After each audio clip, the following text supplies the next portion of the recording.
Hello team, welcome to another ATP Geopolitics video with myself, Jonathan MS Pearce, a Ukraine breaking news update concerning some news of Keir Starmer, the UK being the first nation, the first leader to offer their troops to help protect peace in Ukraine. This is really big news, and it's great to see the UK doing this from my own personal kind of point of view. It's not to say that these troops are going to be fighting on behalf of Ukraine anytime soon.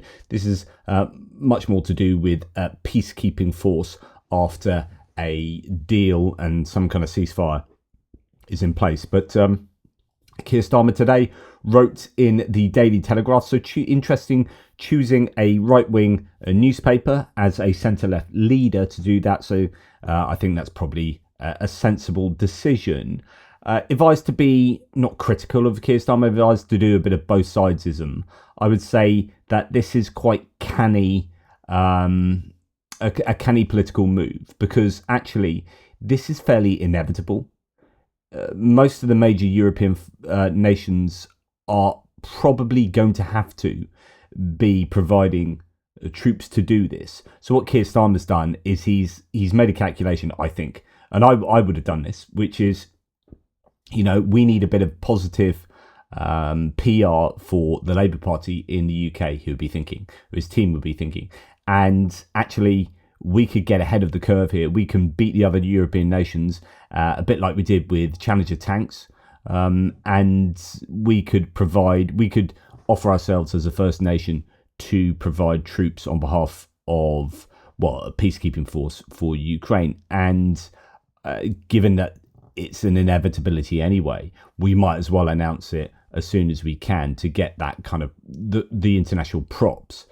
That said, I mean, this is really good and a strong move from Keir Starmer. So, Daily Telegraph article, Keir Starmer writes it himself. The headline is, potentially putting Britons in harm's way is a huge responsibility, but we must be ready to do our bit for Europe. Helping to guarantee Ukraine's security is helping to guarantee the security of our country and our continent. So I think that's a fairly honest headline there. Let's go through this article then. We are facing a once-in-a-generation moment for the collective security of our continent. This is not only a question of the future of Ukraine, it is existential for Europe as a whole. Securing a lasting peace in Ukraine that safeguards its sovereignty for the long term is essential if we are to deter Putin from further aggression in the future. To achieve it, Europe and America must continue to work closely together, and I believe the UK can play a unique role in helping to make this happen, just as we did this past week in stepping in to convene and chair the Ukraine Defence Contact Group. So that's a Ramstein meeting. And by the way, there was an article, I'm yet to share it with you. In fact, I do have it up here, which is to suggest that the UK is in a position to be the bridge between Europe and Trump. So UK hopes to be a bridge between Europe and Trump's US, says Minister Jonathan Reynolds. And it's not given up on persuading the US to allow Ukraine to join NATO. So that's, I think, really important and correct. I think Britain is positioning itself vis-a-vis Ukraine very well at the moment. We are being strong. There's a lot of talk about how much money we are going to put towards defence expenditure. And in fact, there have been two contradictory articles out today. One saying that Keir Starmer will overrule our Chancellor of the Exchequer, Rachel Reeves, and push it up to 2.5%. And there's another article saying that actually he's going to struggle to be able to do that. So we'll see where that goes. We've definitely committed to that. It's all about the time frame with regard to that. But anyway, the larger point being the UK, I think, is positioning itself fairly well in support for Ukraine. To go back to the Keir Starmer article, first, Europe must step up further to meet the demands of its own security. So I'm heading to Paris with a very clear message for our European friends. We have got to show we are truly serious about our own defence and bearing our own burden. We have talked about it for too long, and President Trump is right to demand that we get on with it. You're finding this an awful lot at the moment, which is, on the one hand, European leaders, foreign ministers and defence ministers are kind of annoyed that the US has dumped on Europe. But on the other hand, this has expedited a necessary reckoning, and that is that the that Europe does have to up its defence expenditure. We are in a different world now than we were in the Cold War in the 1960s and 70s, 80s, and even 90s. And the peace dividend, well, there's some we are potentially in arrears on payment for the peace dividend. So this is why here Keir Starmer is saying we've talked about it for too long. So yeah, we've talked about this for a long time, but nothing's really happened. And President Trump is right to demand that we get on with it. So there are some people who are begrudgingly saying, yep, Trump is kind of right, or the Americans, because it's not always just Trump. It's coming from a lot of quarters at the moment. There is something to say about wanting us to stand on our own 2 feet in Europe. However, all the arguments I've given previously still remain concerning actually whether that's in the long-term benefit of the US. So I think it's a really interesting dynamic there. But rather than whinge about the US, as I have done, or not the US, the Trump administration, as I've done, I'm free to do that. But leaders of European countries are, not too willing to slag off Trump publicly. And actually, what they're doing is saying, well, yeah, actually, he's got a point. We do need to do this. And they're going down that route rather than kind of being antagonistic towards the Trump administration. But to continue, as European nations, we must increase our defense spending and take on a greater role in NATO. Non-US NATO nations have already increased defense spending by 20% in the past year, and we must go further. Russia is still waging war, and Ukraine is still fighting for its freedom, and which is why we must not relent in our efforts to get the kit Ukrainians need for their fighters on the front line. While the fighting continues, we must put Ukraine in the strongest possible position ahead of any talks, which is absolutely right. Again, good positioning, good rhetoric, and putting Ukraine at the forefront, rather than, I think we've seen from the US, this move towards becoming a mediator and not an ally. I no longer see the US as an ally of Ukraine particularly. I see them as a mediator who aren't particularly interested in who prevails in a war. They just want it to finish. Whereas the UK here is saying, no, we want Ukraine in the strongest possible position in order to get the most out of the negotiations so that they get a just and lasting peace. Anyway, to continue, the UK is ready to play a leading role in accelerating work on security guarantees for Ukraine. This includes further support for Ukraine's military, where the UK has already committed £3 billion a year until at least 2030. But it also means being ready and willing to contribute to security guarantees to Ukraine by putting our own troops on the ground if necessary. I do not say that lightly. I feel very deeply the responsibility that comes with potentially putting British servicemen and women in harm's way. But any role in helping to guarantee Ukraine's security is helping to guarantee the security of our continent and the security of this country. That's absolutely right. And it's really important that he points that out, that this will be dangerous. There will be lives lost. It may not be that British soldiers get into violent confrontation with Russian soldiers, but there are mines out there. There are accidents that happen. Tanks run over people, etc., etc. So there will be dangers for UK armed servicemen and women, no matter what the context out there. And he's right to say, Ukraine's security is Europe's security, and therefore is Britain's security. The end of this war, when it comes, cannot merely become a temporary pause for Putin, before Putin attacks again. But second, while European nations must step up to this moment, and we will, US support will remain critical, and a US security guarantee is essential for lasting peace, because only the US can deter Putin from attacking again.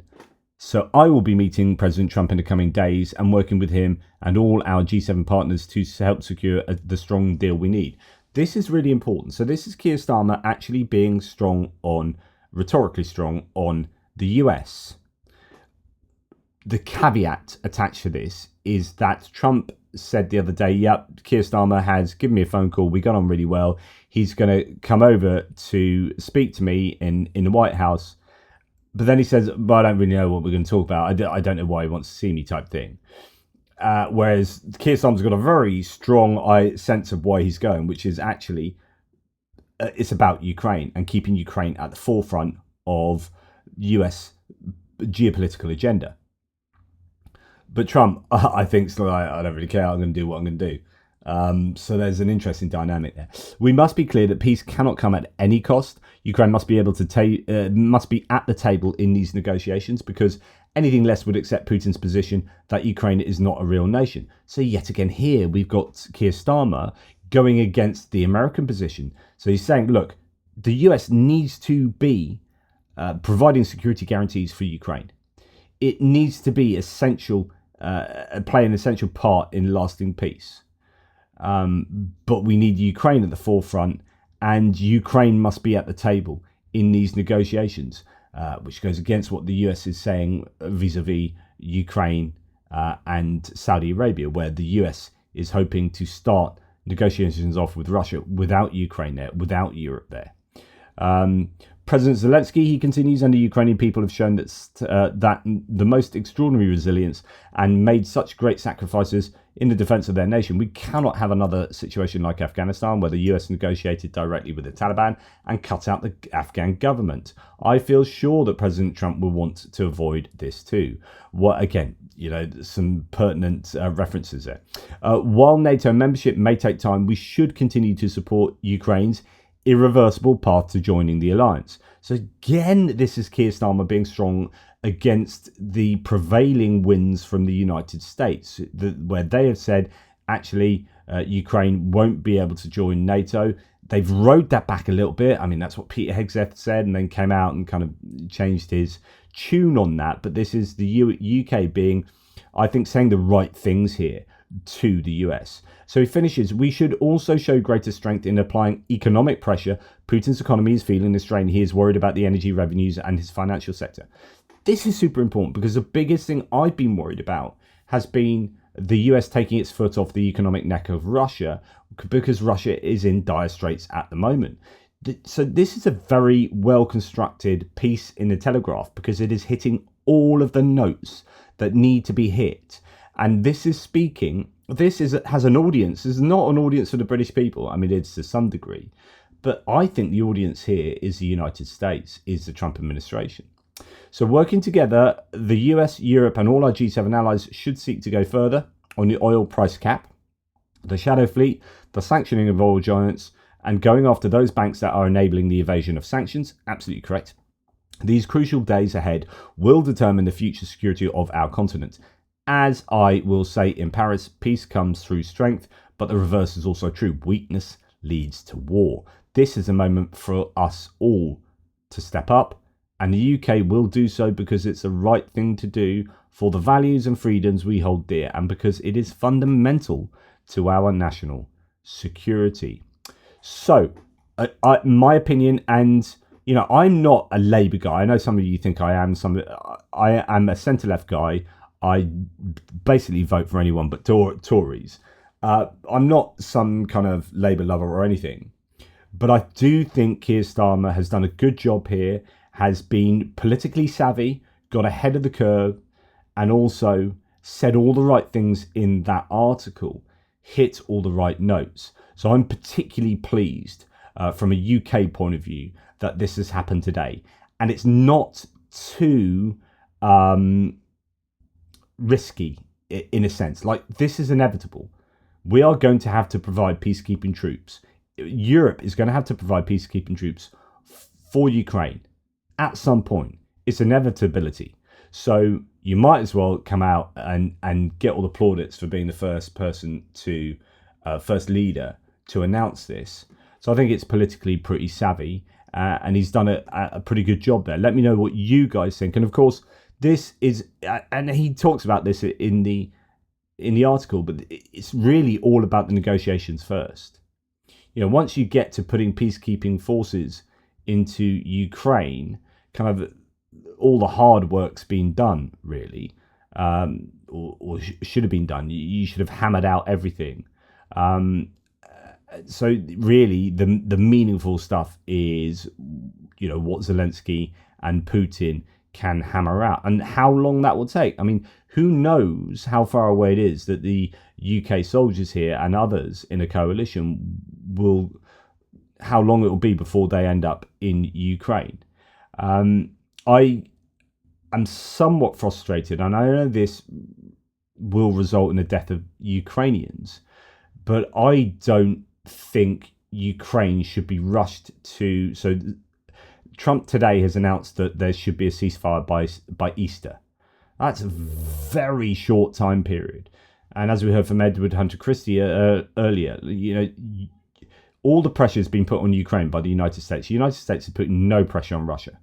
And the pressure for a ceasefire to take place by Easter will, I think, only benefit Russia, because Russia is militarily in a bit of a pickle at the moment. They are looking like they're culminating. The Ukrainians are still, like tonight, they are hitting several oil fields in Krasnodar Krai big time, right? So they are still able to hammer away militarily at Russia's ability to generate money to keep prosecuting this war. And I think if you stop Ukraine right now at a time when they've got new weapons coming online, new innovations coming online, I think that will be to the benefit of Russia.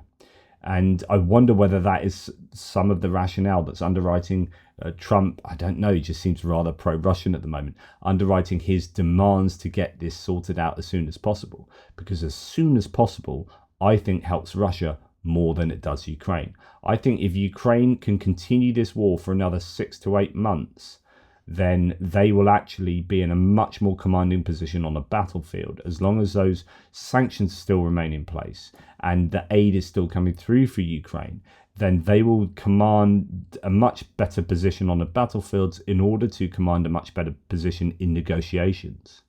And that's really what we want for Ukraine. So anyway, lots for you guys to think about. Let me know what you think about this and all the stuff I've been saying. Take care, and I'll speak to you soon.